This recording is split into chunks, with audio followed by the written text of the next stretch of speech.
शेजारी मुद्दाम त्रास देत असेल तर काय करायचं? पार्किंगवरून सतत वाद होत असेल तर काय?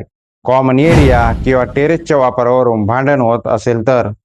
व्हॉट्सअपवर अपमानास्पद बोलणे किंवा व्हिडिओ पाठवणे सुरू असेल तर?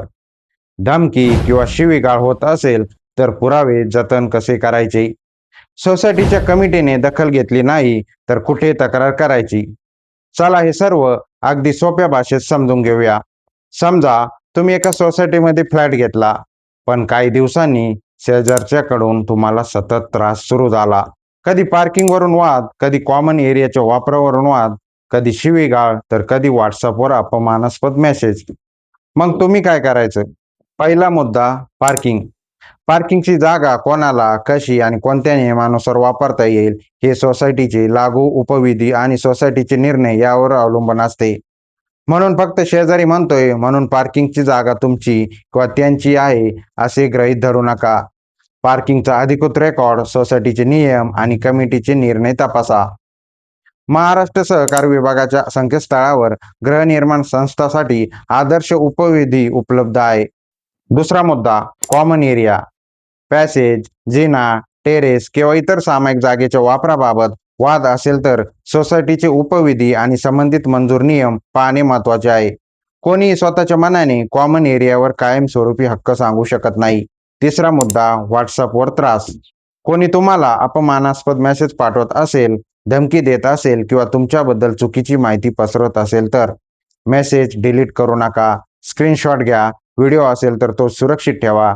घटना कोणत्या दिवशी आणि किती वाजता झाली याची नोंद ठेवा, कारण पुढे तक्रार करताना पुरावे महत्वाचे ठरू शकतात. चौथा मुद्दा धमकी किंवा शिवीगाळ. वाद झाला म्हणून लगेच भांडण करू नका. समोरच्याला धमकी देऊ नका. हातघाई करू नका. परिस्थिती गंभीर असेल तर धमकी, मारहाण किंवा सुरक्षिततेचा धोका निर्माण झाला असेल तर परिस्थितीनुसार पोलिसांकडे तक्रार करण्याबाबत योग्य कायदेशीर सल्ला घ्या. पाचवा मुद्दा सोसायटीकडे लेखी तक्रार. सर्वात आधी तुमची तक्रार सोसायटीचे चेअरमन, सेक्रेटरी किंवा व्यवस्थापन समितीकडे लेखी स्वरूपात द्या. तक्रारीमध्ये घटना काय झाली, कधी झाली, कोणाकडून झाली, तुमच्याकडे कोणते पुरावे आहेत हे स्पष्ट लिहा आणि तक्रारीची प्रत स्वतःकडे ठेवा. फक्त तोंडी तक्रार करून थांबू नका. सहकारी सोसायटीने दखल घेतली नाही तर?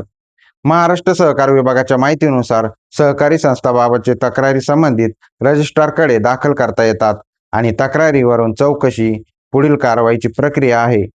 म्हणून सोसायटीकडे लेखी तक्रार करूनही प्रश्न सुटत नसेल तर तुमच्या प्रकरणाच्या स्वरूपानुसार संबंधित सहकारी विभाग निबंधक कार्यालयाकडे तक्रार करण्याचा मार्ग उपलब्ध आहे का हे तपासा. आणि एक महत्वाची गोष्ट, प्रत्येक वादासाठी पोलिसात जाणे किंवा कोर्टात जाणे आवश्यकच असे नाही. काही वाद सोसायटीच्या नियमानुसार सोडवता येतात. काही प्रकरणामध्ये निबंधक किंवा सहकारी न्यायालयाचा मार्ग लागू होऊ शकतो आणि मालकी, ताबा किंवा गंभीर वैयक्तिक हक्कांचा प्रश्न असेल तर नागरी न्यायालयाचा प्रश्न येऊ शकतो. म्हणून तुमच्या प्रकरणाचे स्वरूप समजून घेऊन योग्य मार्ग निवडणे महत्वाचे आहे. लक्षात ठेवा, हक्कासाठी आवाज उठवा, पण तो आवाज कायदेशीर मार्गाने. मी वकील नाही, मी फक्त कायद्याची सामान्य माहिती सोप्या भाषेत देण्याचा प्रयत्न करतो, जेणेकरून आपल्या अडचणी आल्या तरी आपण न घाबरता त्यांना सामोरे जाऊ शकतो. प्रत्येक प्रकरणाची परिस्थिती वेगळी असते, त्यामुळे वैयक्तिक प्रकरणासाठी योग्य आणि अनुभवी वकिलांचा सल्ला नक्की घ्या. भेटूया पुढच्या एपिसोडमध्ये. धन्यवाद.